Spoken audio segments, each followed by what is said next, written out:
They say you never really know someone until they betray you. I thought I knew my husband, every habit, every preference, every promise he'd made over 42 years of marriage. But the day Gerald walked through our front door with his mistress's suitcase in hand and told me she'd be staying in our guest room, I realized I'd been married to a stranger. What he didn't know was that his betrayal would cost him everything, and I would be the one to make sure of it. My name is Doris Mitchell, and for 42 years, I believed I had built something unshakable, a marriage, a home, a life. I met Gerald when I was 26 years old, fresh out of teacher's college and full of dreams about the kind of family I wanted to create. He was handsome in that quiet, steady way, the kind of man who showed up on time, kept his promises, and worked with his hands. He was a factory worker then, but he had ambition. He told me he'd give me a good life, and I believed him. We married 6 months after we met. It wasn't a grand wedding, just family and a few close friends at my mama's church. But it felt right. It felt like the beginning of everything I'd hoped for. Over the years, we built our life piece by piece. 2 children, Marcus and Shayna, who grew up to be good, decent people with families of their own. A modest 3-bedroom house in a quiet neighborhood where everyone knew each other's names. Gerald worked his way up from the factory floor to regional manager, and I taught 3rd grade for 30 years until my retirement 5 years ago. We weren't rich, but we were comfortable. We had enough. And I thought we had each other. The changes started about a year ago, subtle at first. Gerald began staying late at work more often. He'd come home smelling of cologne I didn't recognize, his shirts pressed a little too carefully for a man who'd supposedly been in meetings all day. He started going to the gym, something he'd never done in all our years together, and bought new clothes without me, younger styles that didn't quite suit a man of 69. I noticed, but I didn't say anything. I told myself it was a midlife crisis, maybe even a good thing. Maybe he was just trying to feel young again, to take better care of himself. I could be patient. I'd been patient for 42 years. Then came that Tuesday in March. I was in the kitchen making Gerald's favorite, pot roast with carrots and potatoes, the way his mother used to make it. The house smelled like home, like every Sunday dinner we'd ever shared. I had set the table for 2, lit a candle, even put on the blue dress Gerald always said brought out my eyes. I heard his key in the lock around 6:30, right on time. But when the door opened, I heard something else, laughter. A woman's laughter, high and bright and young. I walked to the foyer, drying my hands on my apron. Gerald stood there with a woman I'd never seen before. She was tall, slim, with straightened hair that fell past her shoulders and makeup applied with the precision of someone who had time for such things. She wore tight jeans and heels, a silk blouse that probably cost more than my grocery budget for a month. She was younger than our daughter. "Doris," Gerald said, his tone casual, as if he'd brought home a colleague for dinner. "Vanessa, this is my wife, Doris." The word wife sounded strange coming from his mouth, like a title rather than a relationship. Vanessa extended her hand, her smile wide and confident. "It's so nice to finally meet you, Doris. Gerald has told me so much about you." I shook her hand because that's what you do when someone extends theirs, even when your mind is spinning with questions you're afraid to ask. "Gerald," I said slowly, looking at my husband, "what's going on?" He set down 2 suitcases, expensive ones, leather with gold hardware, at the foot of our stairs. "Vanessa's going to be staying with us for a while," he said, as matter of fact as if he'd announced he was bringing home groceries. "I've already made up the guest room."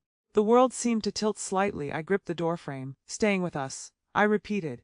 "Yes," Gerald said, loosening his tie. "She's going through a difficult time with her living situation, and I offered to help. I knew you wouldn't mind. You've always been so generous and welcoming."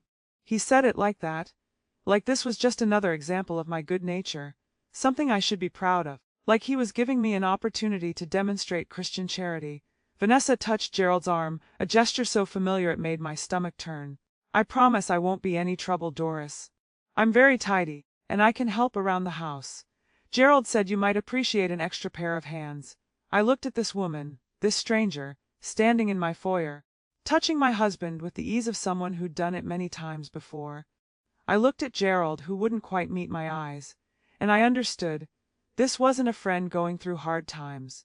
This wasn't Christian charity. This was his mistress, and he'd brought her into our home. "Dinner's ready," I heard myself say, my voice sounding hollow and far away. "I'll set another place." I turned and walked back to the kitchen, my legs somehow still working even though everything inside me had gone numb. Behind me, I heard Vanessa say, "Your home is lovely, Gerald, so cozy." Our home. It was our home. I stood at the stove, staring at the pot roast I'd made with such care, and felt something crack inside my chest, not my heart breaking, not yet.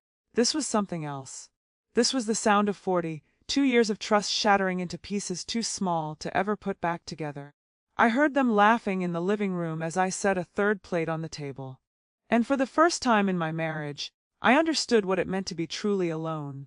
That first dinner was the longest hour of my life. I sat at the head of the table, my usual seat, while Gerald and Vanessa sat across from each other, their knees touching under the table in a way they thought I couldn't see. I could see everything. When you've been invisible long enough, you learn to notice the things people think they're hiding. Vanessa complimented the pot roast 3 times, each compliment feeling like a small knife. "You're such a wonderful cook, Doris.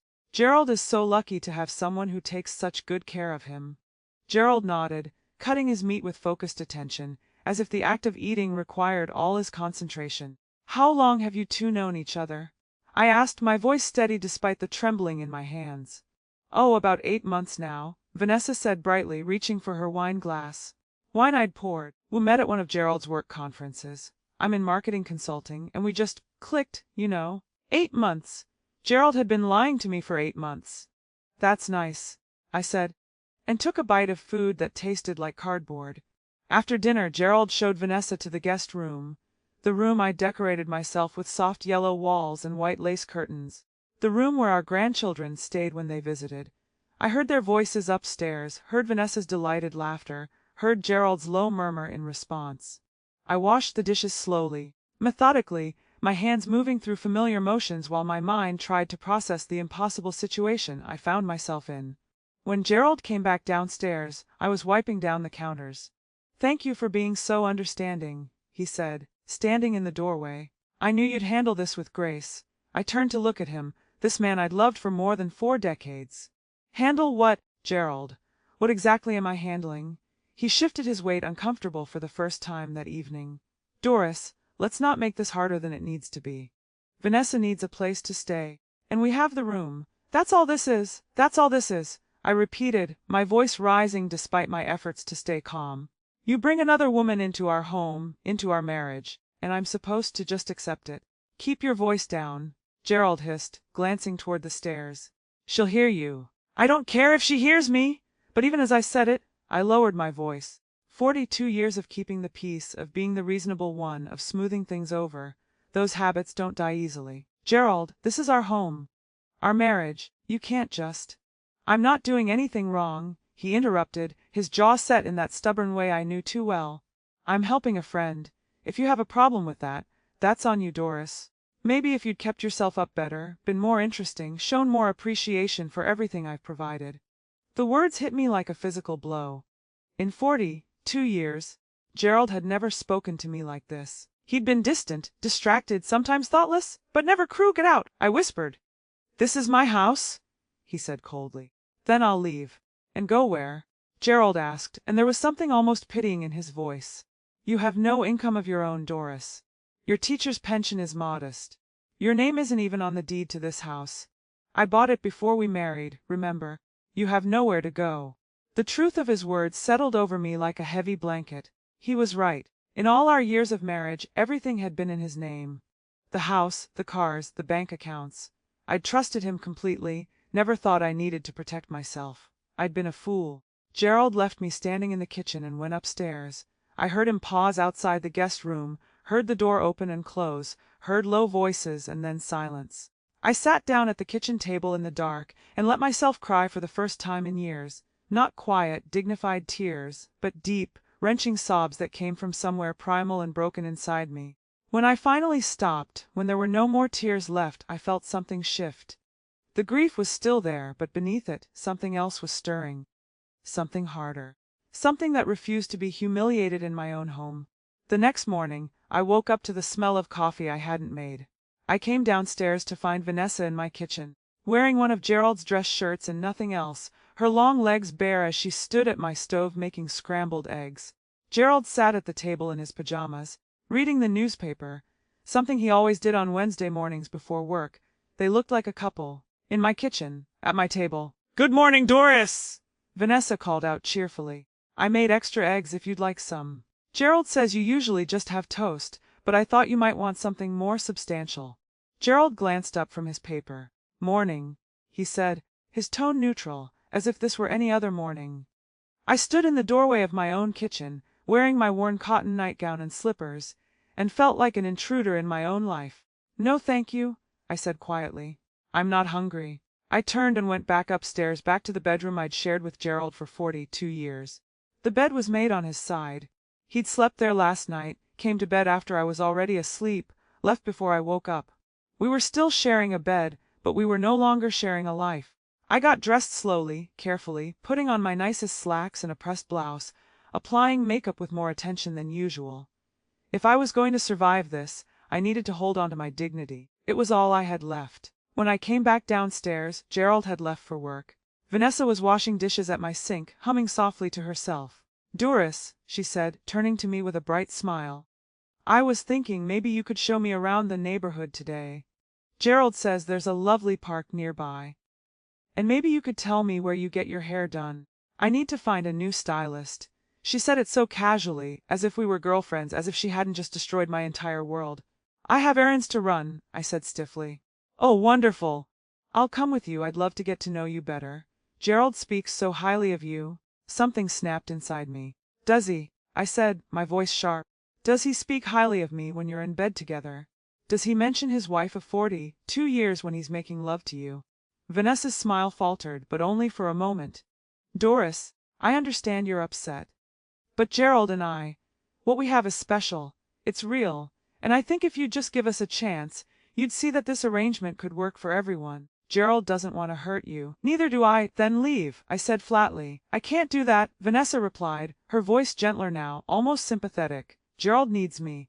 And honestly, Doris, I think you need to accept that your marriage was over long before I came into the picture. Gerald just didn't know how to tell you." She turned back to the dishes, dismissing me in my own kitchen. I walked out of the house, got into my old sedan, the one Gerald called Doris's car, because it wasn't nice enough for him to drive, and sat in the driveway with my hands shaking on the steering wheel. I didn't know where I was going. I just knew I couldn't stay in that house for another moment. I ended up at my sister Patricia's apartment across town. Pat was 5 years younger than me, divorced twice, and worked as a paralegal at a family law firm. She'd never liked Gerald, had told me on my wedding day that he was too smooth, too sure of himself. I should have listened to her then. When Pat opened her door and saw my face, she didn't ask questions. She just pulled me inside, sat me down on her couch, and said, "Tell me everything." So I did. When I finished, Pat was quiet for a long moment. Then she stood up, paced to her window, and turned back to me with fire in her eyes. "That son of a—" She stopped herself, took a breath. "Doris, listen to me very carefully. You hold all the cards here, you just don't know it yet." "How?" I asked, my voice breaking. "He's right, Pat. I have nothing. No money of my own, no house in my name, nothing. I'm completely dependent on him." "That's exactly why you have power," Pat said, sitting down across from me and taking my hands. "Doris, you've been married for 42 years. That's a common law marriage in every sense. Community property laws apply, even if your name isn't on the deed. And Gerald's pension, you're entitled to half of that.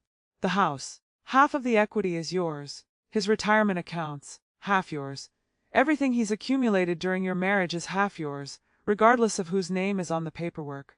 I stared at her. "But how do I—" "You document everything," Pat said firmly. "You gather evidence, bank statements, property records, pension information, everything. And then you divorce him and take what's rightfully yours. But first, you need to be smart about this. You need a plan." "I don't want revenge," I said weakly. "I just want my life back." "Then take it back," Pat said. "But do it right. Make him understand what he's thrown away. Make her understand that being the other woman isn't as glamorous as she thought. You've spent 42 years building a life with him, Doris. Don't let him erase that like it meant nothing." I looked at my sister, at the fierce determination in her eyes, and felt something wake up inside me. Something I'd buried under years of being accommodating, understanding, patient. "How do I start?" I asked. Pat smiled. "First you go home and you play along. You be the gracious hostess. You let him think you're broken and compliant. Meanwhile, you and I are going to gather every piece of paper, every statement, every record we can find. And then, when the time is right, you're going to show them both exactly who Doris Mitchell really is." For the first time in days, I felt something other than grief. I felt purpose. I drove home that afternoon with a clarity I hadn't felt in months. Pat had given me a notebook, one of those black and white composition books, and told me to document everything. Dates, times, conversations, expenses, evidence. "Think of yourself as a detective in your own life," she'd said. "Write down everything Gerald does, everything Vanessa does, every time he spends money on her, every time they go out together, every humiliation. It all matters." When I pulled into the driveway, Gerald's car was still gone. Good. That gave me time. I found Vanessa in the living room, sprawled on my couch with her laptop, her bare feet propped up on my coffee table. She'd changed into yoga pants and a crop top, looking completely at home. "Oh, Doris!" she said, barely glancing up from her screen. "I didn't hear you come in. Gerald called. He's taking me to dinner tonight. He said you wouldn't mind since you usually just make something simple on Wednesdays anyway." I set down my purse carefully. "That's fine," I said, my voice neutral. "I have leftovers." Vanessa smiled, relieved. "You're so understanding. Gerald said you would be, but I wasn't sure. I know this situation is unusual." "It certainly is," I agreed. Then, forcing warmth into my voice, "Can I get you anything? Some tea? A snack?" She looked up then, surprise flickering across her face. "That's sweet of you, but I'm fine. Gerald's been so attentive, making sure I have everything I need." I nodded and excused myself, heading upstairs to the bedroom. Once inside with the door closed, I opened the notebook and began to write. Wednesday, March 15th. Gerald taking Vanessa to dinner.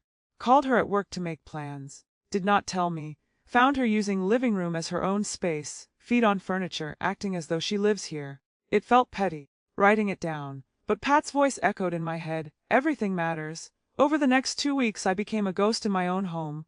I cooked, I cleaned, I smiled politely. And I watched, I documented. Gerald and Vanessa fell into a routine that excluded me entirely. They had breakfast together before he left for work. He came home early, something he'd never done for me, and they'd disappear into her room for an hour before dinner. They watched television together on the couch while I cleaned the kitchen. On weekends they went out shopping, to movies, to restaurants, while I stayed home. Gerald gave her money.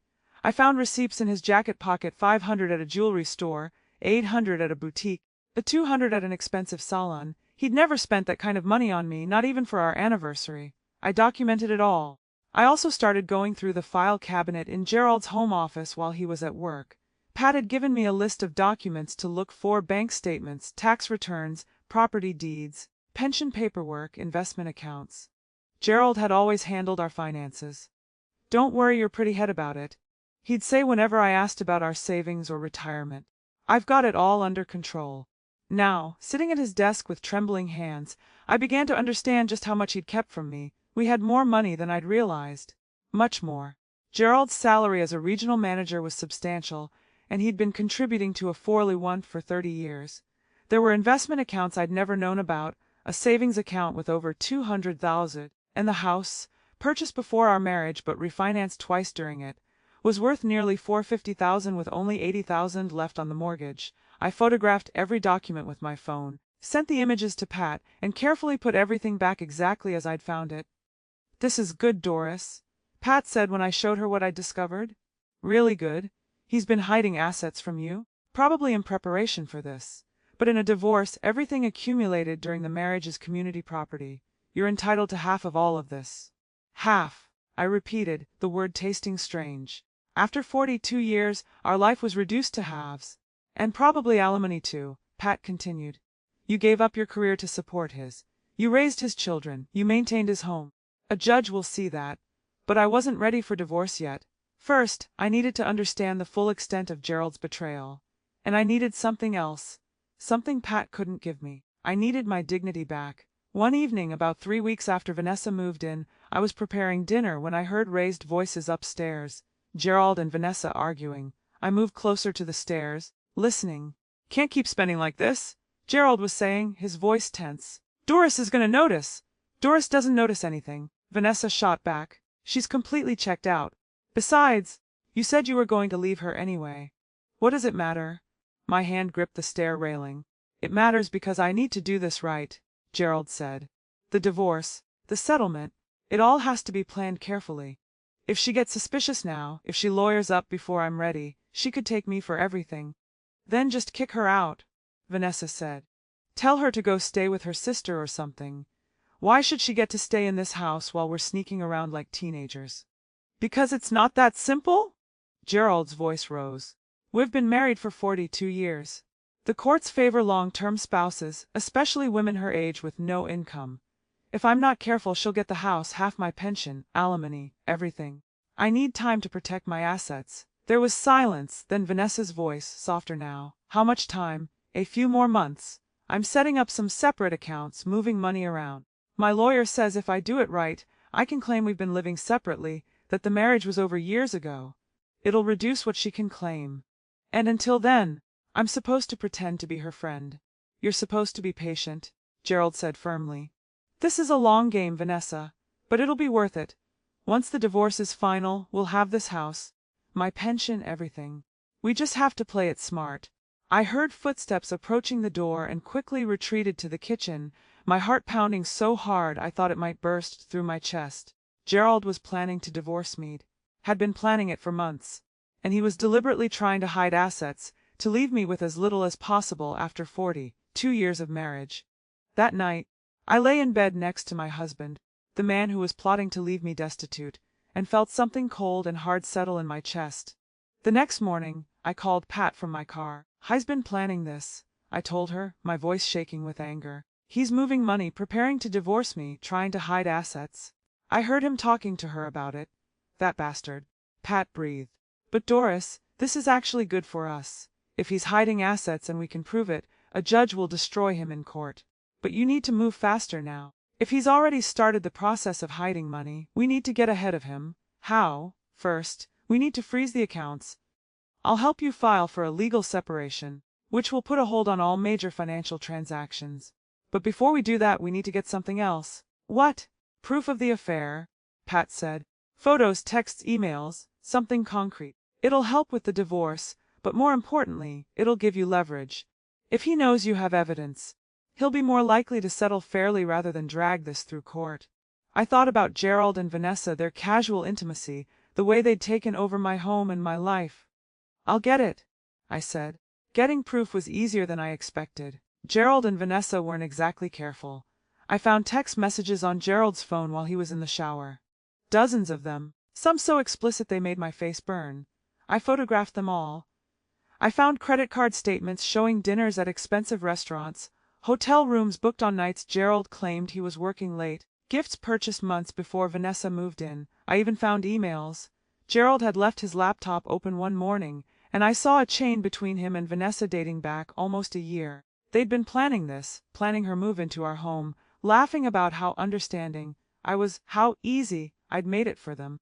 One email from Vanessa made me physically sick. I can't wait until she's gone and this house is really ours. I'm already planning how I'll redecorate. That awful floral wallpaper in the dining room has to go, and maybe we can turn our sewing room into a home gym. You're so patient with her baby. I know it must be hard pretending every day. But soon it'll just be us. Gerald's response. Soon, my love. I promise. Just a few more months of playing the devoted husband, and then we're free. I forwarded every email to my own account. I photographed every statement and text message. I documented every purchase, every lie, every moment of their betrayal. And then I sat down with Pat and her boss, a sharp-eyed attorney named Michelle Torres who specialized in conflict divorces. Mrs. Mitchell, Michelle said, reviewing the evidence I'd gathered. Your husband has made several critical mistakes. First, he's committed adultery, and you have extensive proof. Second, he's attempted to hide marital assets, which is fraud. Third, he's been using community property, your shared money, to finance his affair. Any judge will look very unfavorably on this. What does that mean for me? I asked. It means you're not just entitled to half of everything, Michelle said, a small smile playing at her lips.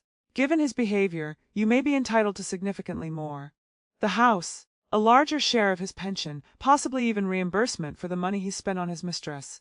And definitely alimony. How long will it take? If he fights it, could be a year or more. If he's smart and settles, we could have this wrapped up in a few months. I thought about Gerald's plan, his timeline. A few more months of humiliation while he positioned himself to leave me with nothing. I want to move forward, I said. But not yet. Both Pat and Michelle looked at me in surprise. Doris, Pat started. I want him served, I interrupted. But I want it to happen at a specific time in a specific way. Can you do that? Michelle studied me for a long moment. What did you have in mind? I told them. When I finished, Pat was grinning. Michelle was nodding slowly. It's risky, Michelle said. If he gets wind of what you're planning. He won't, I said firmly. He thinks I'm broken. He thinks I'm defeated. He has no idea who he's dealing with. And in that moment, sitting in that law office with my sister and my attorney, I realized something important. Gerald was right about one thing: he didn't know me at all. He was about to find out. The plan came together over the following 2 weeks, piece by careful piece. I continued my role as the invisible wife, the gracious hostess to my own humiliation. I cooked their meals, cleaned their messes, smiled politely when they announced their plans to go out, plans that never included me. But now everything was different. Now I had purpose. I started with something small, mentioning to Gerald at breakfast one morning that our grandson's birthday was coming up. Little Marcus turns 7 next month, I said casually, passing Gerald the coffee pot. Shayna called yesterday asking what we should get him. Gerald barely looked up from his phone. Whatever you think is best. I was thinking, I continued, maybe we should have a small gathering here. Nothing big, just family. It's been so long since everyone's been together. Vanessa, who was scrolling through her own phone at the table, glanced up. That sounds nice. I'd love to meet Gerald's children properly. I saw Gerald stiffen slightly. He still hadn't told Marcus and Shayna about Vanessa's presence in our home. Our children called regularly, but Gerald always had excuses for why he couldn't talk long, why we couldn't visit. I'm not sure that's a good idea, Gerald said carefully. Maybe we should keep it small this year. Take Marcus out somewhere instead. But Gerald, I said, keeping my voice gentle, innocent, the children keep asking why they can't come by. Marcus asked me last week why Papa doesn't call anymore. I think a family gathering would be wonderful. And it would give everyone a chance to meet Vanessa. I watched him struggle with this. He couldn't refuse outright without looking suspicious, and I'd framed it perfectly, as something for our grandson, something wholesome and family-oriented. Fine, he finally said. But nothing elaborate, just a simple dinner. Of course, I agreed. Just a simple dinner. Vanessa reached over and squeezed Gerald's hand. It'll be lovely. I'm looking forward to it. I smiled at them both and cleared the breakfast dishes, my heart beating steadily. Calmly, the trap was set. Over the next 2 weeks I made my preparations. I called Shayna first. My daughter had always been perceptive, and I knew she'd sensed something was wrong during our recent brief phone calls. Mom, she said when I told her about the dinner party, is everything okay? You sound different. Everything's fine. Sweetheart, I said. I just want to see everyone. It's been too long. Is Dad acting strange? She pressed. He barely talks to me anymore when I call. And Travis said Dad was weird the last time they played golf together. Kept checking his phone, left early. Travis was Gerald's best friend since college, his golf buddy for 30 years. Your father's been busy with work, I said carefully. But that's why this dinner is important. We need family time. Will you come, and bring Michael and the kids? Of course we'll come, Shayna said. And Mom, if something's wrong, you can tell me. You know that, right? I know, baby, I said softly. I love you. Next, I called Marcus, our son. He was more like his father, straightforward, practical, less attuned to emotional undercurrents. But he adored his children and never missed a family gathering. That sounds great, Mom, he said when I mentioned the party. But isn't Marcus's birthday 3 weeks away? You said it was coming up next month. I'd been caught in my white lie. I wanted to have it early. I improvised. A surprise celebration. You know how excited he gets when we're all together. Sure, okay. We'll be there. Should we bring anything? Just yourselves? I said. I'll handle everything else. Then came the harder calls. I invited Gerald's brother David and his wife. I invited my sister Pat, of course. And I invited Travis and his wife Marlene. Doris, Marlene said carefully when I called, does Gerald know you're inviting us? It's just that Travis mentioned Gerald's been distant lately. We haven't seen you both in months. That's exactly why I want to have this gathering, I said. I miss our friends. I miss having people in our home. Gerald's been so focused on work, but I think a nice dinner party will remind him what's important. All right, Marlene said, though she sounded uncertain. What can I bring? Just your appetite, I said, and maybe a bottle of that wine you and Travis brought last time. Gerald loved it. Finally, I made one more call. This one to Michelle Torres, my attorney. Everything's set for the 27th, I told her. Will your process server be available that evening? Absolutely, Michelle confirmed. We'll have someone there at exactly 7:30 as you requested. The papers are ready. Are you sure about the timing? I'm sure, I said firmly. I want everyone there to see it. I want witnesses. It's going to be dramatic, Michelle warned. There's no going back once this happens. There's already no going back, I said. Gerald made sure of that the day he brought her home. The morning of the dinner party, Gerald was in an unusually good mood. He didn't know, of course, what the evening would really bring. He thought this was just another example of his compliant wife hosting a family dinner. I'll pick up some wine on my way home, he said, adjusting his tie in the bedroom mirror. What time are people arriving? 6:30, I said. Dinner at 7. And you're sure you're okay with this? He asked, turning to look at me. I know having everyone here with Vanessa might be awkward. It's time people met her, I said simply. If she's going to be part of your life, they should know. Something flickered across Gerald's face, surprise, maybe, or concern. But it passed quickly. He was so confident in my weakness, so sure of my compliance. You're a remarkable woman, Doris, he said. I mean that. Not many wives would be so understanding. I looked at him, really looked at him, and tried to remember when I'd stopped knowing this man. Had it been gradual, or had there been a specific moment when the Gerald I married had disappeared? You're right, I said quietly. Not many wives would. He kissed my cheek, a gesture so automatic and meaningless it barely registered, and left for work. Vanessa appeared a few minutes later, wearing one of her designer outfits, her hair and makeup already perfect. I'm so nervous about tonight, she said, pouring herself coffee. What if his family doesn't like me? Why wouldn't they like you? I asked, pulling out ingredients for the meal I'd been planning for 2 weeks. Well, Vanessa said, settling onto a kitchen stool, I know this situation is unusual, but Gerald and I are so happy together. I hope they can see that, you know. I hope they can understand that sometimes love just happens. I paused in my measuring of flour. Do you love him? I asked, genuinely curious. Of course I do, Vanessa said quickly. Then, more thoughtfully, he makes me feel taken care of. Protected, he's mature, established, knows what he wants. Not like the boys my age who are still figuring out their lives. And what about his wife? I asked, keeping my voice neutral. Doesn't it bother you that you're breaking up a marriage? Vanessa shifted uncomfortably. Look, Doris, I know you're trying to be understanding, and I appreciate that. But Gerald told me the truth about your marriage. He said you've been more like roommates for years, that there's been no real intimacy, no connection. He said he was lonely? Did he? I said flatly. Yes. And honestly, I'm not breaking up anything that wasn't already broken. I'm just giving Gerald a reason to finally be honest about it. I turned back to my mixing bowl, my hand steady even though rage was burning through my veins. Gerald had told her I was the problem, that I'd failed as a wife, that their affair was somehow my fault. You should get ready for tonight, I said, not trusting myself to say more. It's going to be an evening to remember. By 6 o'clock, the house smelled like Sunday dinners from my childhood. I'd made Gerald's favorite pot roast, my famous macaroni and cheese, collard greens with ham hocks, candied yams, cornbread, and a peach cobbler for dessert. Food that required hours of preparation. Food made with love and care. My last meal for Gerald as his wife. I'd set the dining room table with our good china, the set my mother had given us as a wedding present. I'd lit candles, arranged fresh flowers, put out cloth napkins. Everything was perfect. Vanessa came downstairs at 6:15 wearing a tight red dress that was completely inappropriate for a family dinner.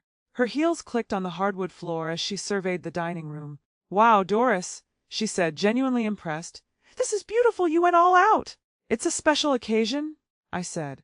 Gerald arrived home at 6:20 carrying 2 bottles of expensive wine. He'd changed into slacks and a button-down shirt, looking handsome and relaxed. Something smells incredible, he said, kissing Vanessa's cheek before even acknowledging me. Doris, you've outdone yourself. Thank you, I said quietly. The doorbell rang at exactly 6:30. Shayna and her family arrived first. My daughter took one look at Vanessa standing possessively next to Gerald and her eyes went wide. I saw her glance at me, saw the questions forming, but I shook my head slightly. Shayna, Michael, kids, Gerald said jovially, I'd like you to meet my friend Vanessa. She's staying with us for a while. Your friend, Shayna repeated, her voice tight. Nice to meet you, Michael said politely, though his expression was carefully neutral. The children, Marcus 7 and little Zoe 4, ran to me for hugs, blessedly unaware of the tension crackling through the room. Marcus and his family arrived next, then David and his wife, then Pat, and finally Travis and Marlene. By 7 o'clock my dining room was full of people I loved, people who'd been part of our lives for decades. And standing among them, clinging to my husband's arm, was Vanessa. I watched them all, watching her, saw the confusion and disapproval in their eyes. Gerald seemed oblivious, playing the gracious host, introducing Vanessa as if this were perfectly normal.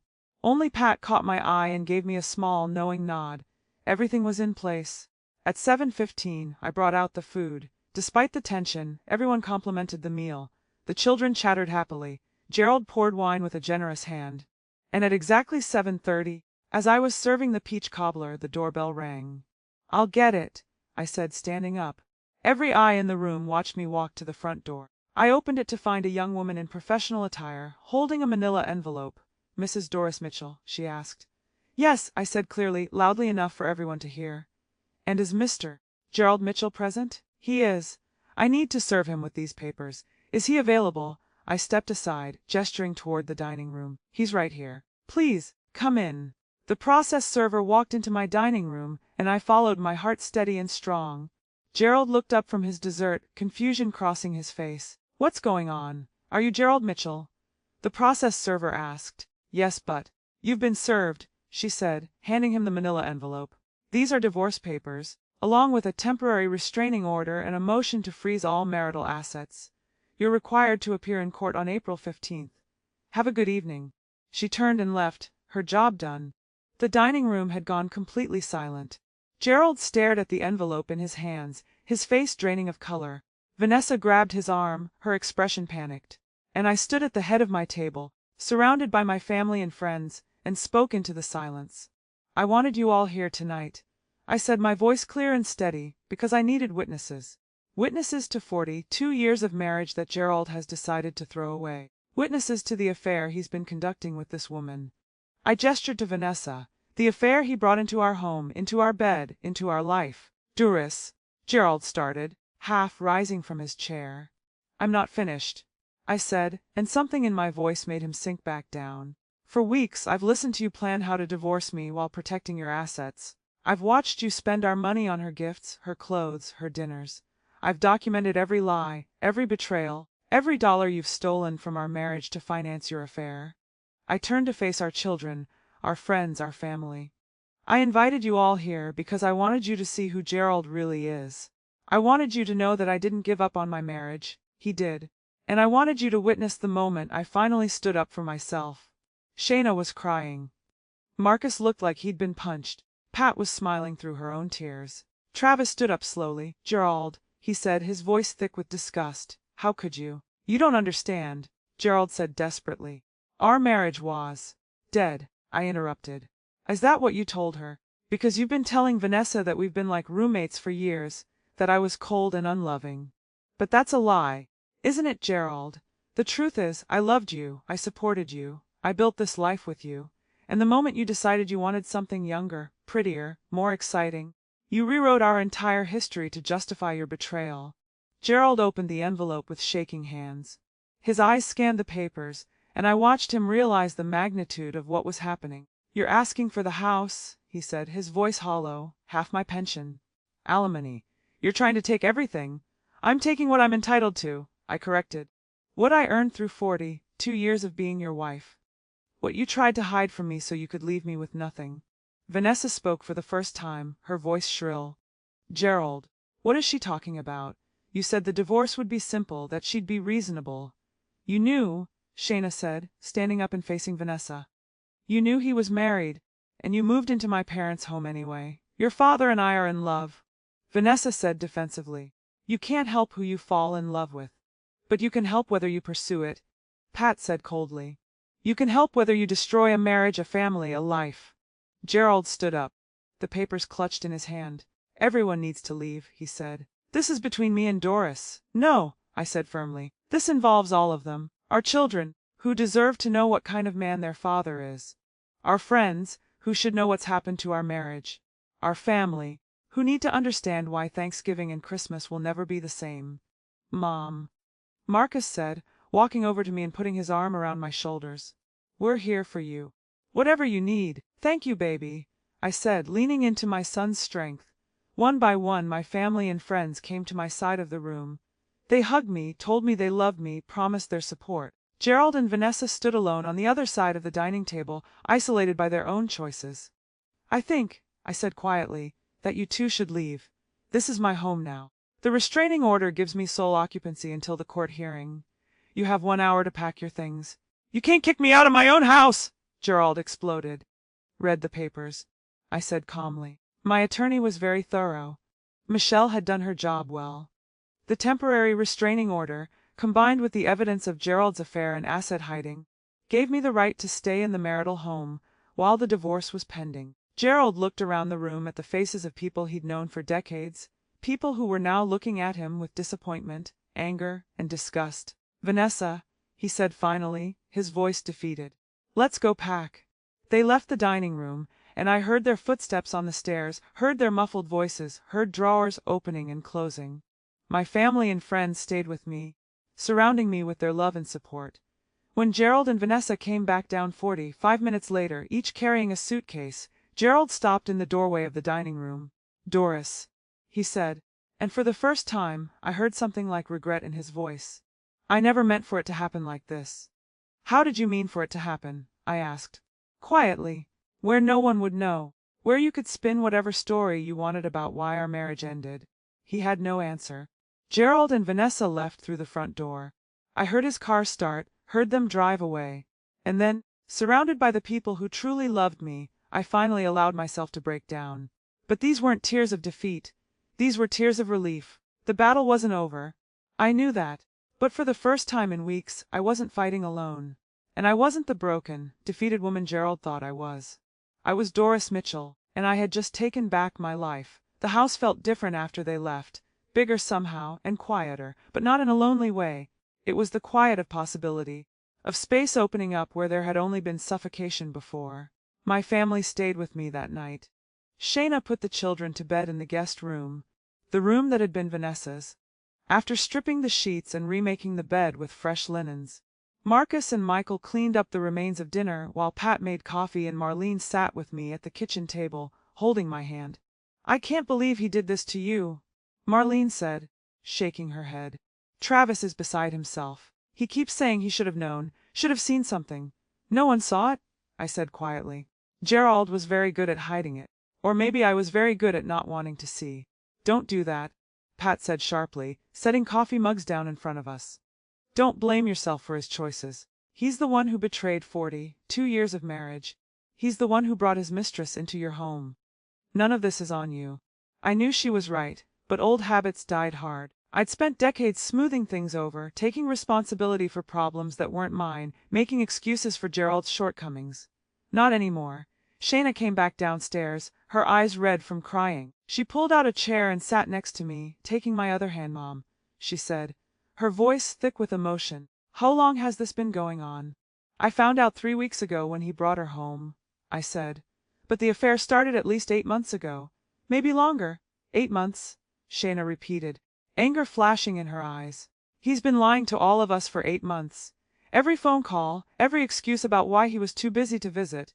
Every time he cut conversations short, he was with her, and spending our money on her, I added. Jewelry, clothes, dinners, hotels. I documented everything. Marcus came into the kitchen, David following behind him.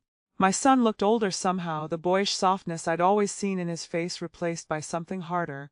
Mom, where did they go? Marcus asked. To a hotel. I don't know, I said. I don't care. I care, Marcus said flatly. He humiliated our whole family. Someone needs to. Marcus, I interrupted gently but firmly. This is my fight, and I'm handling it the right way, through the courts, through the law. Your father made his choices, and now he has to live with the consequences. Your mother's right, David said, Gerald's own brother looking disgusted.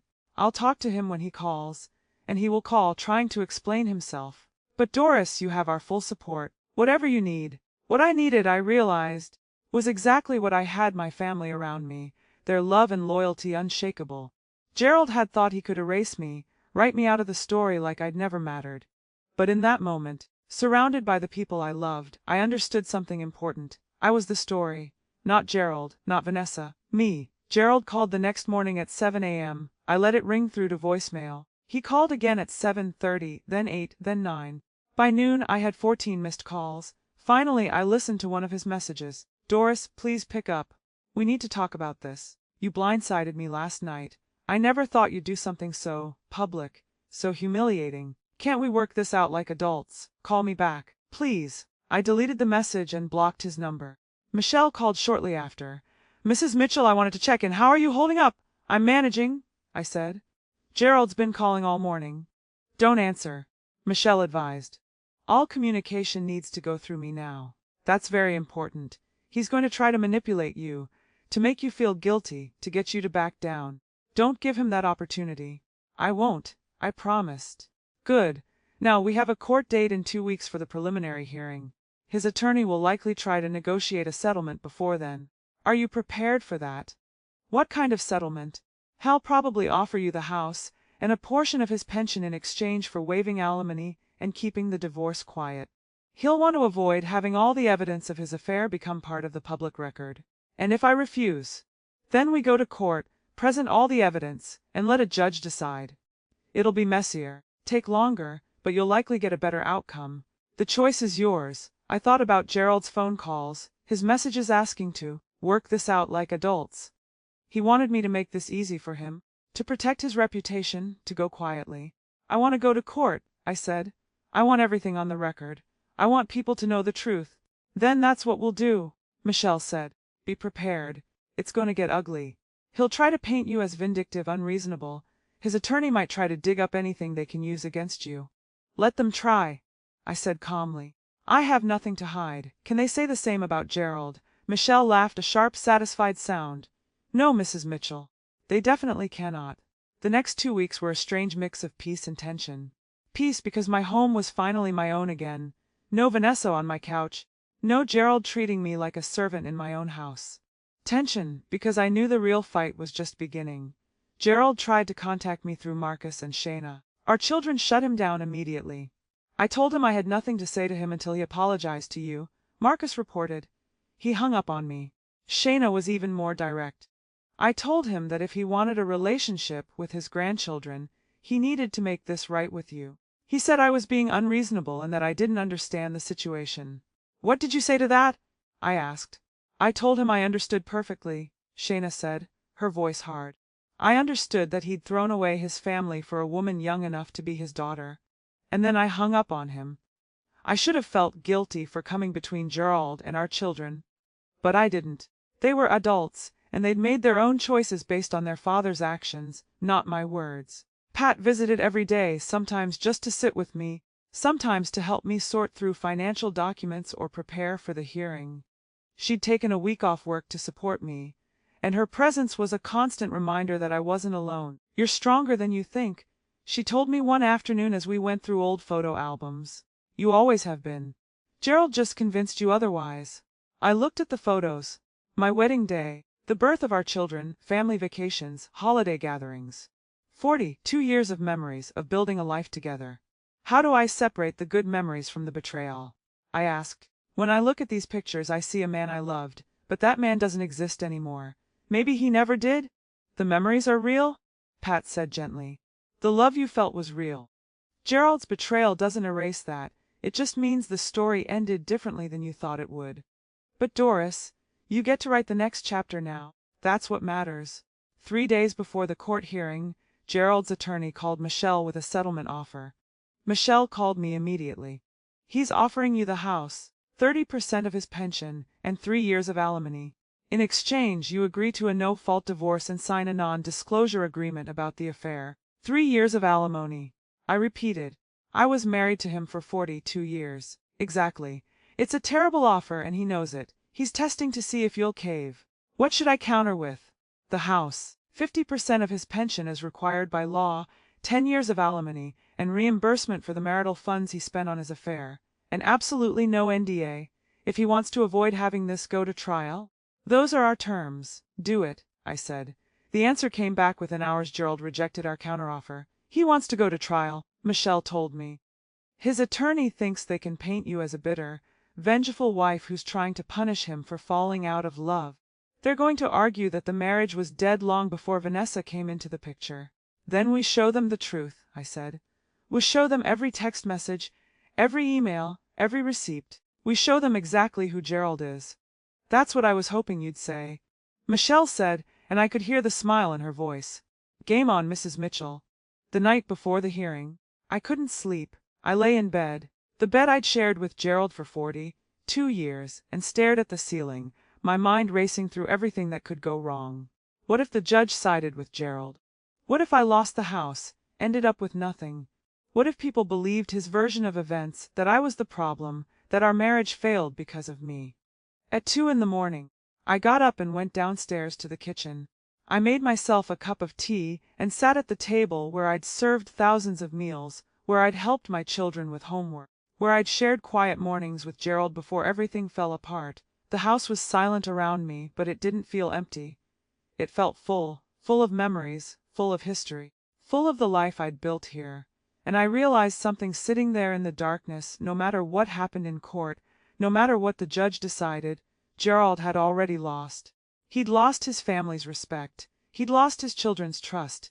He'd lost his friends, his reputation, his place in the community we'd built together. He'd traded 42 years of love and loyalty for a woman who wanted his money and his house, who'd already shown that she had no problem destroying someone else's life for her own comfort. And me, I'd lost my marriage, yes. I'd lost the future I thought we'd have together. But I'd gained something more important. I'd gained myself back. The woman Gerald had tried to diminish, to erase, to reduce to nothing more than a convenient housekeeper for his new life. She was gone. In her place was someone stronger, someone who knew her worth, someone who wouldn't be silent anymore. I finished my tea and went back upstairs. This time when I lay down, sleep came easily. I was ready for tomorrow. The courthouse was exactly as intimidating as I'd imagined. All marble and dark wood, high ceilings and echoing halls. Michelle met me at the entrance, professional and composed in a navy suit. Remember, she said as we walked toward the courtroom, stay calm. Answer only what you're asked, and don't let them see you react. Gerald's attorney is going to try to rattle you, to make you look emotional and unstable. Don't give them the satisfaction. I won't, I promised. We entered the courtroom, and I saw Gerald immediately. He was sitting at a table with his attorney, a sharp-faced man in an expensive suit. Gerald looked thinner than I remembered, older somehow. The confidence I'd always associated with him seemed diminished. When he saw me, something flickered across his face. Regret. Guilt. But it passed quickly. Vanessa wasn't there. I'd learned from Pat that she'd moved out of Gerald's hotel room a week ago. The reality of his reduced financial circumstances apparently less appealing than she'd anticipated. The judge, a woman in her 60s with steel, gray hair and an expression that suggested she'd seen everything, entered the courtroom. We all stood. Be seated, Judge Marion Harrison said, settling into her chair and opening the case file. This is a preliminary hearing for the divorce case of Mitchell versus Mitchell. I've reviewed the initial filings and evidence. This is quite a situation we have here. That was an understatement. For the next hour, attorneys presented arguments. Gerald's attorney, Mr. Stevenson, painted a picture of a marriage that had been failing for years, a husband who'd found companionship elsewhere, only after his wife had become cold and distant. My client doesn't deny that he formed a relationship with another woman, Stevenson said smoothly. But he maintains that his marriage to Mrs. Mitchell was effectively over long before that relationship began.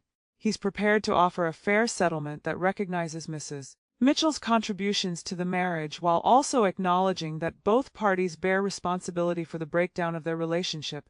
Then it was Michelle's turn. Your Honor, she said, standing with controlled intensity, Mr. Stevenson's characterization of this marriage as effectively over is contradicted by every piece of evidence we've submitted. Text messages between Mr. Mitchell and his mistress, dating back 8 months, show a deliberate, calculated affair. Emails show them planning how to remove Mrs. Mitchell from the marital home. Financial records show Mr. Mitchell spending tens of thousands of marital dollars on his mistress, while telling his wife they needed to tighten their belts. Michelle laid out the evidence methodically, piece by piece. Emails, texts, receipts, bank statements. The judge listened, her expression growing increasingly stern as the full picture emerged. "Mr. Mitchell," Judge Harrison said finally, "did you bring your mistress to live in the marital home?" Gerald stood. "Yes, Your Honor, but—" "Yes or no will suffice," the judge interrupted. "And did you spend marital funds on this woman?" "Some, but I earned that money during your marriage, which makes it marital property." "Did you or did you not attempt to hide assets from your wife in preparation for divorce?" Gerald's attorney stood quickly. "Your Honor, my client was simply trying to protect his financial interests." "By committing fraud?" Judge Harrison's voice was ice. "Mr. Stevenson, I suggest you advise your client to consider Mrs. Mitchell's settlement offer very carefully. Because if this goes to trial, and all of this evidence becomes part of the public record, I can assure you the outcome will not be favorable to your client." She turned to Michelle. "Mrs. Torres, please submit your client's full settlement demands." "Mr. Stevenson, your client has 72 hours to respond. If he rejects the offer, we'll proceed to trial, and I'll expect both parties to be prepared for a thorough examination of the marriage and Mr. Mitchell's conduct." The judge stood, and we all rose. "Court is adjourned." As we filed out of the courtroom, I saw Gerald trying to catch my eye. I looked right through him, as if he were a stranger, because in many ways he was. Outside, Michelle turned to me with barely contained excitement. "That could not have gone better." Judge Harrison was clearly unimpressed with his excuses. "I'd bet money he accepts our settlement offer within the next 48 hours. And if he doesn't?" I asked. "Then we destroy him in court," Michelle said simply. "But I don't think it'll come to that. He just got a preview of how bad this could get for him. He's not stupid, at least not about this." She was right. Gerald's attorney called the next day with an acceptance of our terms. The house was mine, 50% of his pension was mine, 10 years of alimony was mine, and reimbursement for every dollar he'd spent on Vanessa, 47,283 fixits to be exact, was mine. He agreed to everything. No trial, no public spectacle. "You won, Mrs. Mitchell." I should have felt triumphant, vindicated, victorious. Instead, I felt tired, and sad, and relieved. I'd won the battle, yes, but the war, 42 years of marriage, had been lost long before I'd even known we were fighting. The divorce was finalized on a Tuesday in late May, 3 months after that terrible dinner party. I sat in Judge Harrison's courtroom one last time, watching as she signed the papers that officially ended my 42-year marriage. Gerald wasn't there. His attorney accepted the judgment on his behalf, and just like that, it was over. "Congratulations, Mrs. Mitchell," Michelle said as we left the courthouse. "You're officially a free woman." Free. The word felt strange. I'd been Mrs. Gerald Mitchell for so long that I'd almost forgotten there was a Doris underneath that title. Now I had to figure out who she was. The first thing I did was change the locks on the house. It was symbolic more than practical. Gerald had already moved his belongings out weeks ago, but I needed to know that this space was truly mine now. Pat came over to help me, bringing champagne and take-out Chinese food. "To new beginnings," she said, raising her glass in the kitchen that had witnessed so much of my pain. "To new beginnings," I echoed, and took a sip. We sat at the kitchen table, the same table where Gerald had announced Vanessa would be staying with us, where I'd served them breakfast while dying inside, where I'd planned my own liberation. "So," Pat said, setting down her glass, "what now? What does Doris Mitchell want to do with the rest of her life?" It was a question I'd been asking myself for weeks. For 42 years. My life had been defined by being Gerald's wife, Marcus and Shayna's mother, the grandchildren's grandmother. Those roles hadn't disappeared. I was still a mother and grandmother, but the wife part was gone, and with it, a huge piece of my identity.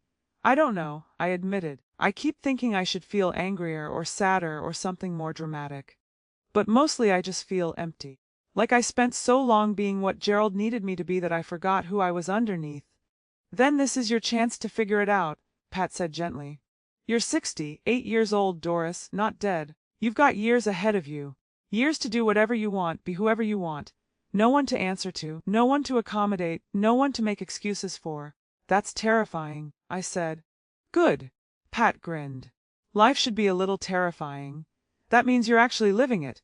The first few weeks of life after divorce were strange and disorienting. I'd wake up in the morning and, for a brief moment, forget that everything had changed. Then reality would settle in.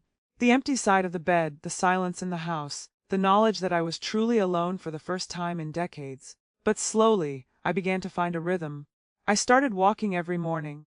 Something I'd always wanted to do but never had time for when I was making Gerald's breakfast and packing his lunch. I'd walk through the neighborhood as the sun came up, greeting other early risers, noticing the gardens and trees I'd been too busy to appreciate before. I joined a book club at the library, something I'd mentioned to Gerald years ago, only to have him dismiss it as a waste of time. The women in the group were warm and welcoming, and our discussions about literature gradually expanded to discussions about life, relationships, and finding yourself after loss. I started going to the movies by myself on Wednesday afternoons when tickets were cheaper. I saw films Gerald never would have wanted to watch, romantic comedies, foreign films with subtitles, documentaries about artists and writers. I discovered that I liked being alone, not lonely, alone. There was a difference. Shayna visited twice a week with the grandchildren. At first, she was hesitant, waiting for me to break down or show signs of the devastation she expected. But as weeks passed and she saw me not just surviving but actually thriving, her worry transformed into something like pride.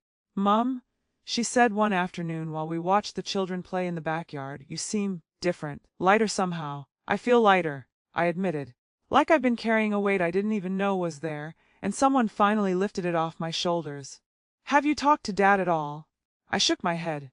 "No, and I don't plan to. Whatever we needed to say to each other, we said. Or didn't say. Over 42 years. There's nothing left now. He asks about you," Shayna said quietly. "Every time I talk to him, he asks how you're doing." "What do you tell him?" "I tell him you're doing better than he deserves." I reached over and squeezed my daughter's hand. "Thank you for that."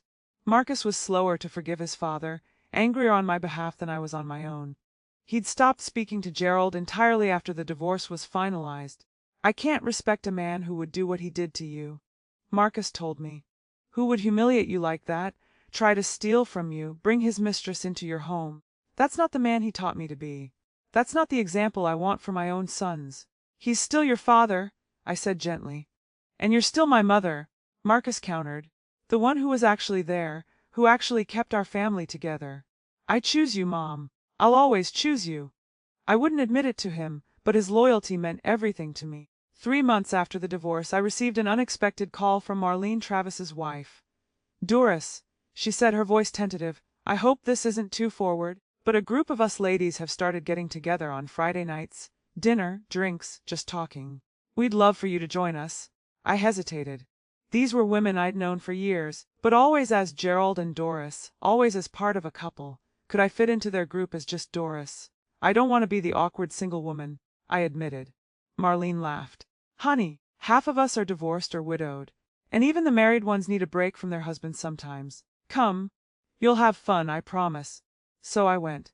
The group met at a local restaurant, 6 women ranging in age from 60 to 75. I knew them all, Marlene, of course, and Joan from church, and Betty from the library, and a few others I'd seen around the neighborhood over the years.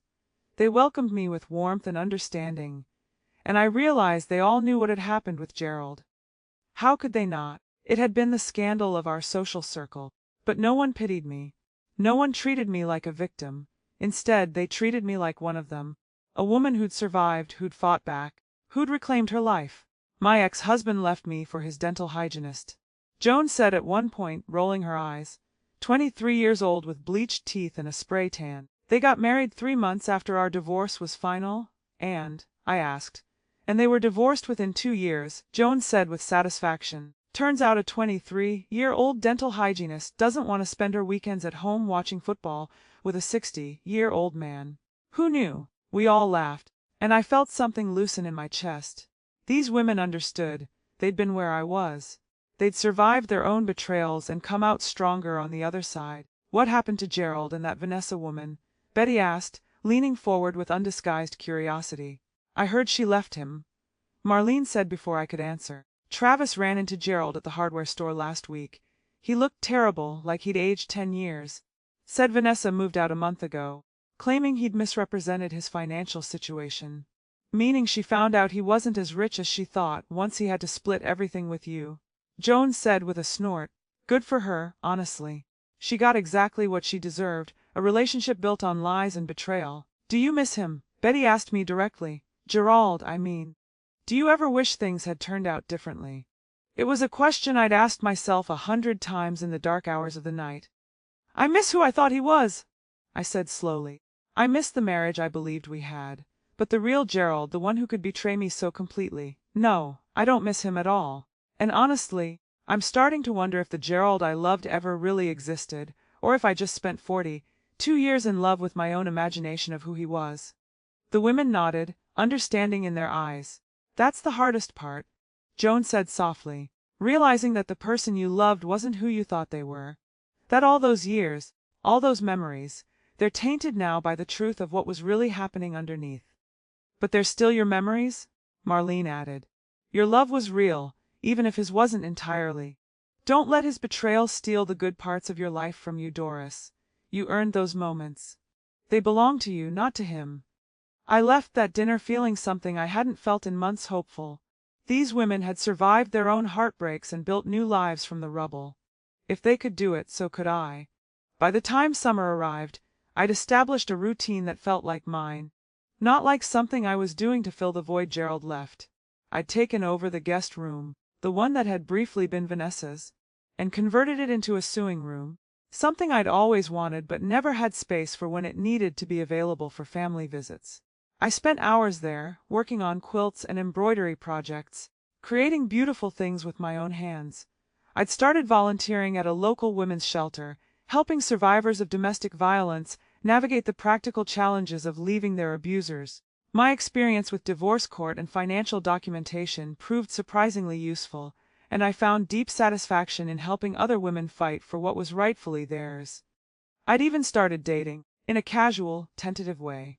Nothing serious, just coffee or lunch with men I met through the book club or at church. Men who were kind and respectful, who asked about my interests, who didn't expect me to cook for them or accommodate their needs above my own. It was strange and awkward and sometimes wonderful, discovering that I was still desirable, still interesting, still worthy of someone's attention and care. But mostly I was learning to be enough on my own. One Saturday afternoon, I was working in my garden, something else I'd reclaimed after years of Gerald complaining about the mess, when Shayna pulled up with the children. Little Marcus ran to me immediately, showing me a drawing he'd made at school. "It's our family," he explained, pointing to the stick figures. "That's me and Zoe and Mama and Daddy and you, see? You're smiling really big." I looked at the drawing, at the representation of myself with an enormous smile and arms spread wide, and felt tears prick at my eyes. "It's beautiful, sweetheart," I said, hugging him close. After the children went inside for snacks, Shayna lingered in the garden with me. "Dad called again," she said. "He wants to see the kids. That's between you and him," I said, snipping dead heads off my roses. "I won't interfere with your relationship with your father." He asked if you'd ever forgive him. I stopped what I was doing and looked at my daughter. "What did you tell him?"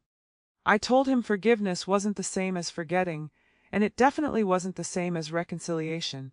I told him you'd moved on with your life, and he should do the same." "That was well said."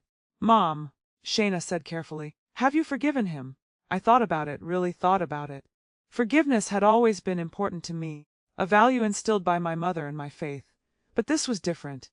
This wasn't a small slight or a momentary lapse in judgment. This was a systematic betrayal that had lasted months, a deliberate attempt to destroy everything I'd built. "I don't know," I admitted. "I'm not angry anymore, that's gone. I don't spend my time thinking about revenge or wishing him ill. But forgiveness. True forgiveness. I don't know if I'll ever get there. And I'm learning that maybe that's okay. Maybe some things don't need to be forgiven. Maybe some things just need to be survived." Shayna nodded slowly. "You seem happy, Mom. Happier than I've seen you in years." "I am happy," I said, surprised to realize it was true. Not the same kind of happiness I had before, but something deeper. Something that's just mine, that no one can take away from me.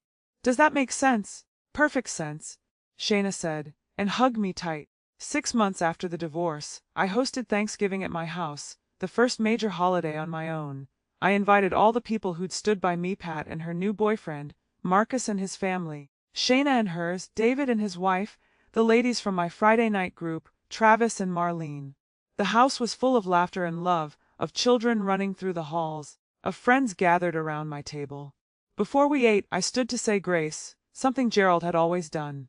"Thank you," I said, looking around at all these beautiful faces, "for being here.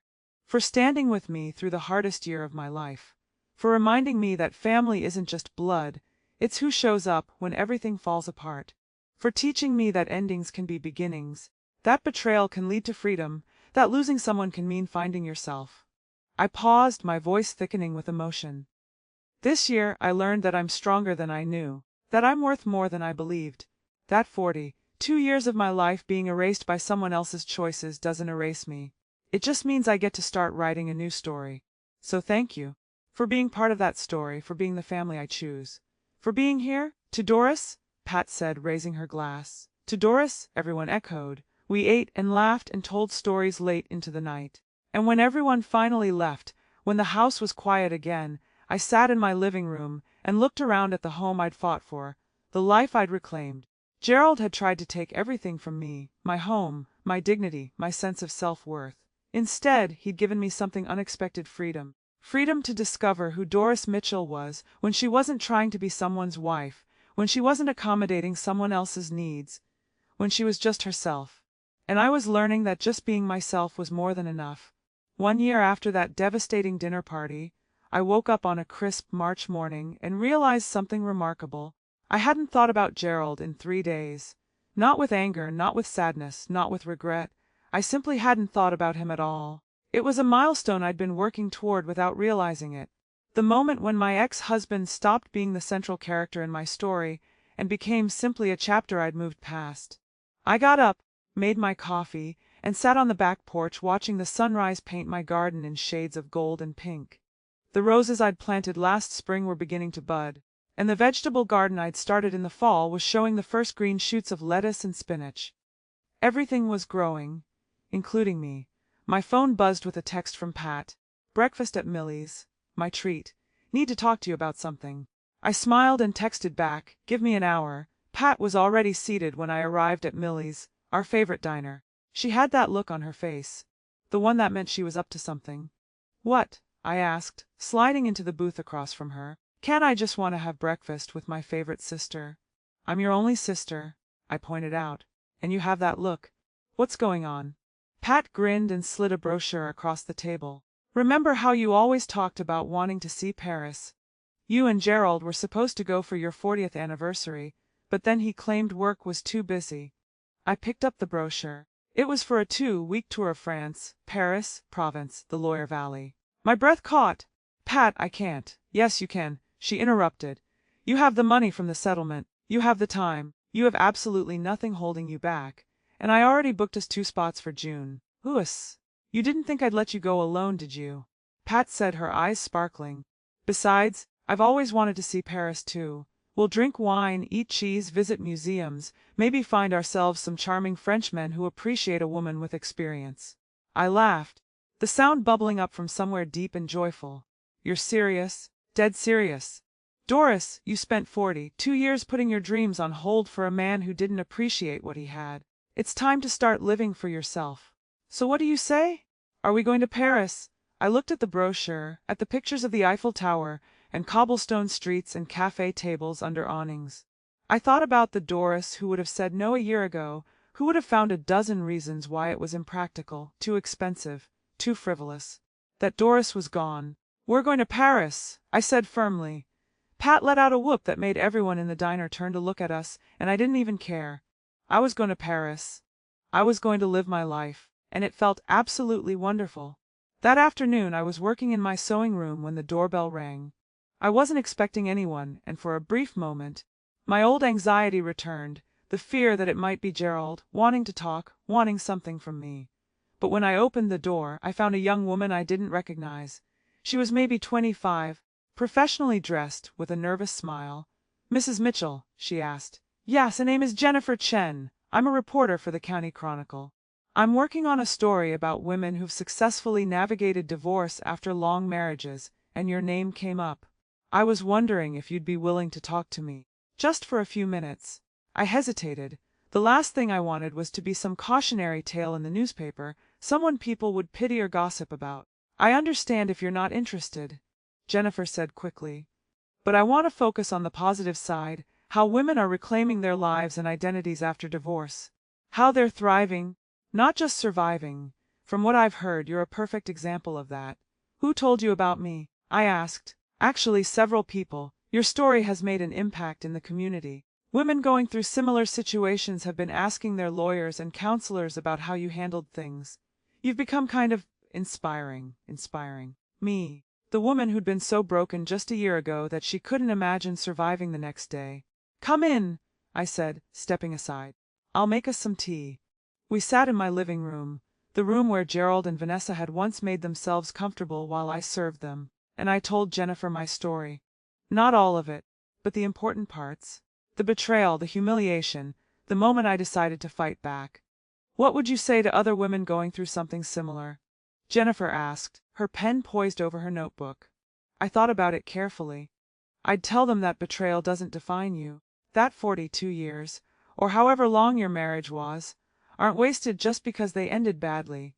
Those years taught you things, gave you strength you didn't know you had. And I'd tell them that it's never too late to choose yourself, to stand up for what you deserve, to start over. Do you have any regrets? Jennifer asked. Only one, I said honestly. I regret not standing up for myself sooner. I regret all the times I stayed silent when I should have spoken up, all the times I accommodated when I should have demanded respect. But I don't regret how I handled the end. I fought for what was mine, and I won. Not just in court. I won my life back. That's something no judge could have given me. I had to take it for myself. Have you seen your ex-husband since the divorce was finalized? No, and I don't plan to. We have nothing to say to each other anymore. Do you think you'll ever remarry? I smiled. I don't know, maybe. But if I do, it'll be on my terms, as a partner, not as someone who loses herself to make someone else comfortable. I spent 42 years being Mrs. Gerald Mitchell. I'm enjoying being just Doris for a while. The article ran 2 weeks later, and I was shocked by the response. Women I barely knew stopped me at the grocery store to thank me for sharing my story. I received emails and letters from strangers going through their own divorces, telling me that my story gave them courage to stand up for themselves. One letter in particular moved me to tears.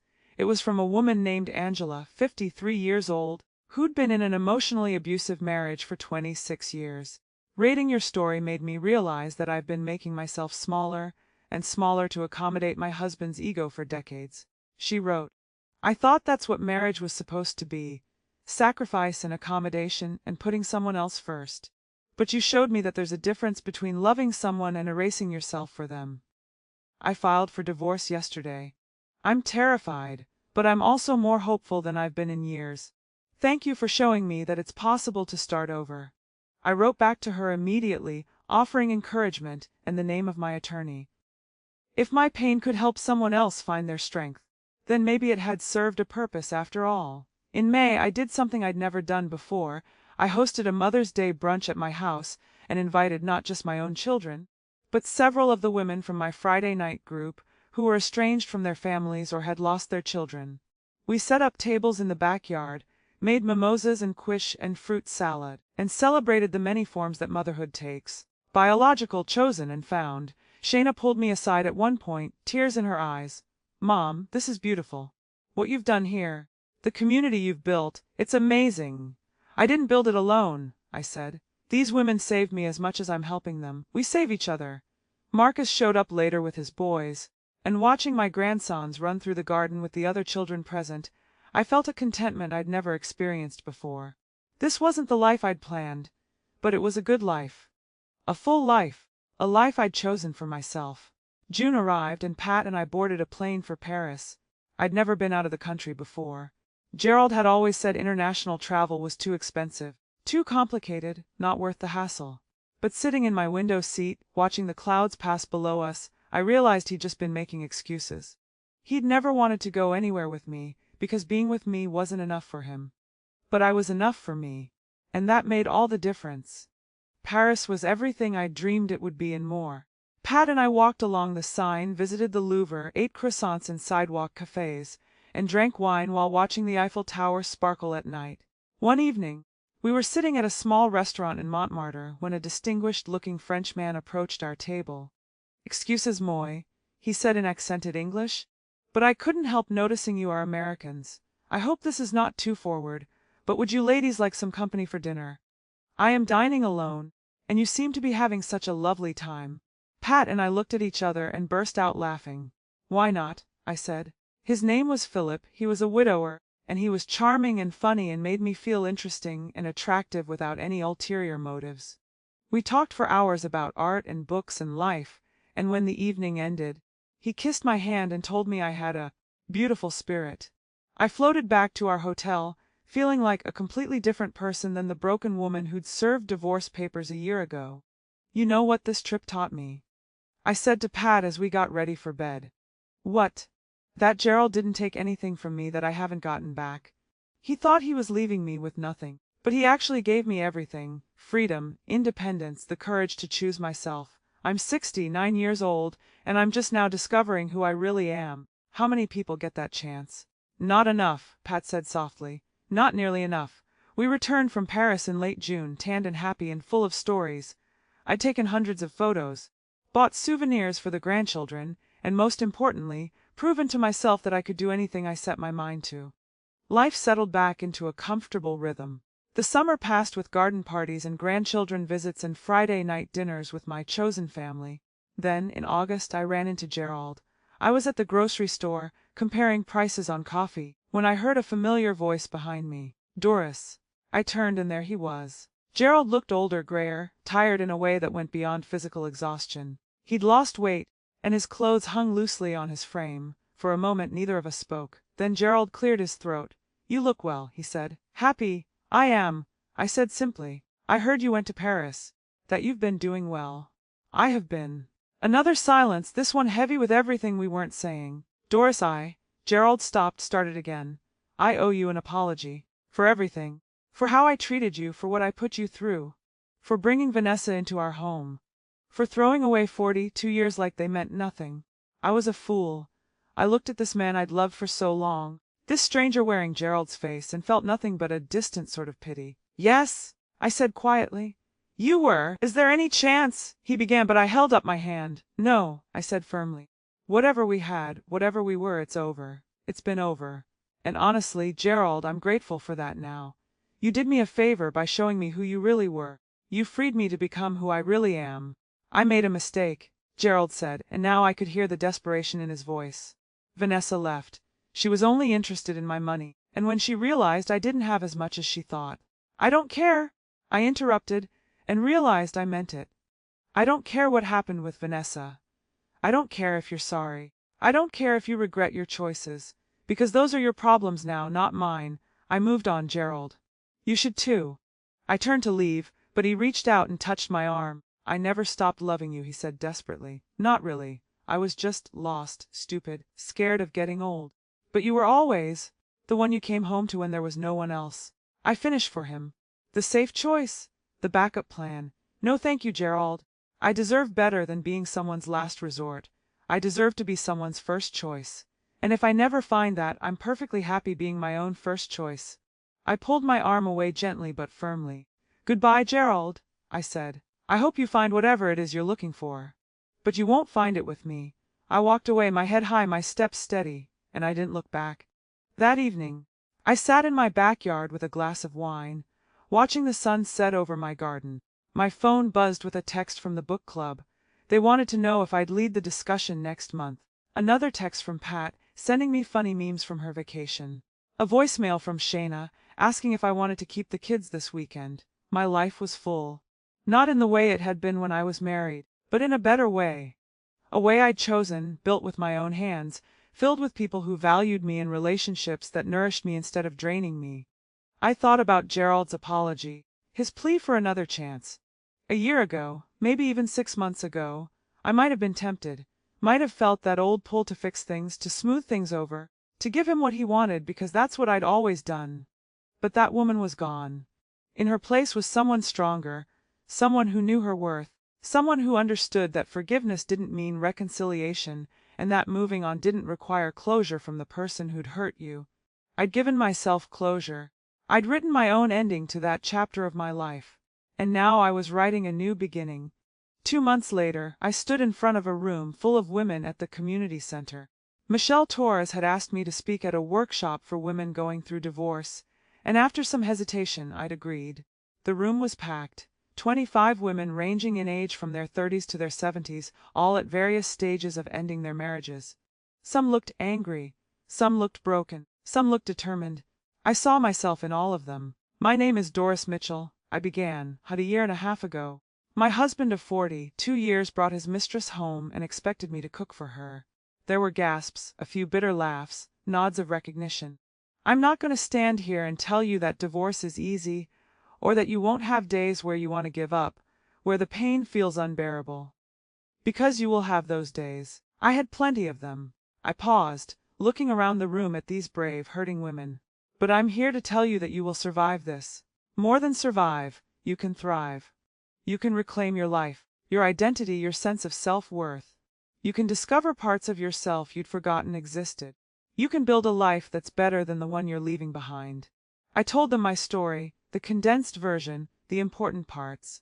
The betrayal, the humiliation, the moment I decided to fight back. The practical steps I took, the evidence I gathered, the support system I built. But more importantly, I told them about after. About learning to be alone without being lonely. About discovering new interests and building new friendships. About taking that trip to Paris and feeling truly free for the first time in decades. "The question I get asked most often," I said, "is whether I forgive my ex-husband. And the honest answer is I don't know, maybe someday. But I've learned that forgiveness is not a requirement for moving forward. You don't have to forgive someone who hurt you in order to heal from what they did. You just have to stop letting them have power over your life." A hand went up in the back. A woman in her 50s with tear-stained cheeks. "How did you stop being angry?" she asked.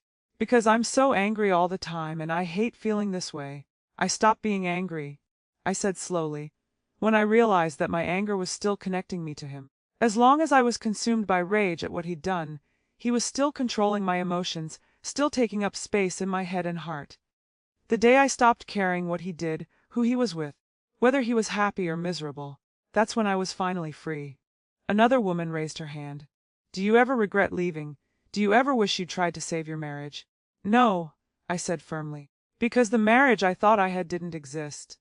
It was a fiction I'd created, a story I told myself to make sense of a relationship that had stopped serving me years before I was willing to admit it. You can't save something that was already gone." "What if we can't afford a good lawyer?" another woman asked. "What if we don't have the resources to fight?" "Then you find them," I said. "You call legal aid. You ask for help. You gather your evidence meticulously and you don't give up. But more importantly, you remember that the real fight isn't in the courtroom. It's in here." I touched my chest. "It's the fight to believe you deserve better. To believe you're worth fighting for. To believe that starting over is possible. Win that fight and the rest follows." We talked for 2 hours. Women shared their stories, asked questions, cried together, laughed together. By the time the workshop ended, something had shifted in that room. These women had walked in feeling alone, feeling like their situations were unique and shameful. They were leaving knowing they were part of a community, that their pain was valid, that their strength was real. As people were filing out, a young woman approached me. She couldn't have been more than 35. "Mrs. Mitchell," she said, "I've been married for 8 years and my husband is, well, he's a lot like yours was. Not quite as bad yet, but I see where it's heading. Everyone tells me I'm too young to give up, that I should try harder, that marriage takes work. But listening to you today, I realized something. I've been working, he's been coasting, and I deserve better than that." I took both her hands in mine. "Yes," I said firmly, "you do, and the fact that you recognize that now, after 8 years instead of 42, means you're already smarter and stronger than I was. Don't wait until you're 68 to start living for yourself." She hugged me, and I felt her shoulders shake with tears. But they weren't tears of defeat, they were tears of relief, of recognition, of a decision made. That night I called Pat. "I did the workshop today," I told her. "And how did it go?" "It was incredible. Pat, I helped people today.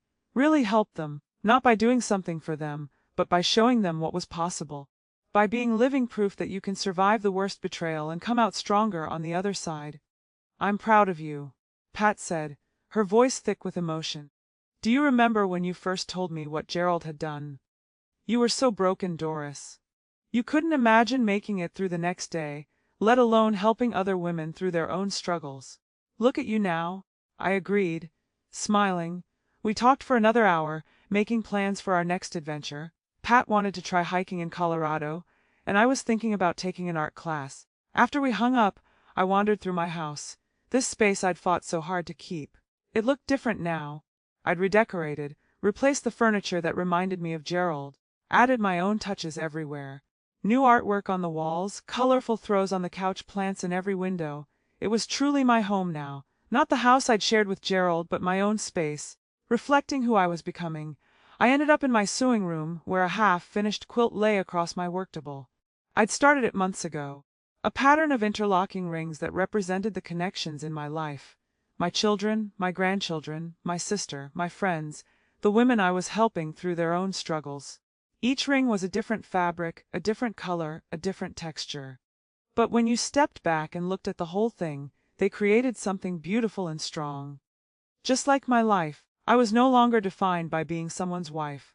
I was defined by my own choices, my own strength, my own capacity for growth and change. Gerald had thought he was destroying me when he brought Vanessa home. He thought he was leaving me with nothing. Instead, he'd given me everything, the push I needed to finally choose myself, to discover who Doris Mitchell really was when she wasn't trying to be what someone else needed. And who was Doris Mitchell? She was a survivor, a fighter, a woman who'd rebuilt her life from the ashes of her marriage and discovered that she was stronger, braver, and more resilient than she'd ever imagined. She was a woman who went to Paris, who helped other women find their courage, who chose joy over bitterness, growth over stagnation, hope over despair. She was a woman who was finally, completely, joyfully free. I picked up my needle and thread and got back to work on my quilt, humming softly to myself. Outside, the sun was setting over my garden, painting the sky in shades of orange and pink and gold. It was the end of another day in my new life. And tomorrow would bring even more possibilities. 2 years later, I'm 71 now, and life continues to surprise me in the best possible ways. I published a book about my experience, nothing fancy, just a self-published guide for women going through divorce. It sells a few copies a month, and the reviews from readers telling me it helped them through their own difficult times make my heart swell with pride. I lead workshops regularly now, helping women find their strength and fight for what they deserve. Some of them have become dear friends, part of my ever-expanding chosen family. Pat and I take a big trip together twice a year. We've been to Italy, Spain, Greece, and Ireland. Next year we're planning Japan. Marcus and Shayna visit often with the grandchildren, who think Grandma Doris is the coolest person they know because I went to Paris and know how to sew and make the best cookies. And yes, I'm dating. Nothing serious yet, but I'm open to it in a way I wasn't before. The difference is, I'm no longer looking for someone to complete me. I'm complete on my own. I'm just open to sharing my life with someone who enhances it rather than diminishes it. As for Gerald, I heard through the grapevine that he's dating someone age-appropriate now. Another woman in her late 60s. I hope she's the cautious type who checks his credit report and keeps her assets separate. I hope he's learned something from losing me. But mostly, I don't think about him at all. Because my story isn't about Gerald anymore. It's about me. About choosing yourself when everyone expects you to sacrifice. About finding strength you didn't know you had. About discovering that it's never too late to start over, to grow, to become who you were always meant to be. I spent 42 years as Mrs. Gerald Mitchell. But the years since have been Doris's years. And they've been the best years of my life. If you're reading this and you're in a situation like I was, feeling trapped, feeling invisible, feeling like you've lost yourself in someone else's story, I want you to know something: you are stronger than you think. You deserve better than you're getting. And it's never, never too late to choose yourself. Your welcome gift to those who betrayed you. It's showing them that they didn't break you. It's living well. It's thriving. It's becoming more yourself than you've ever been before. That's the gift I gave Gerald and Vanessa that night. And I'd do it again in a heartbeat.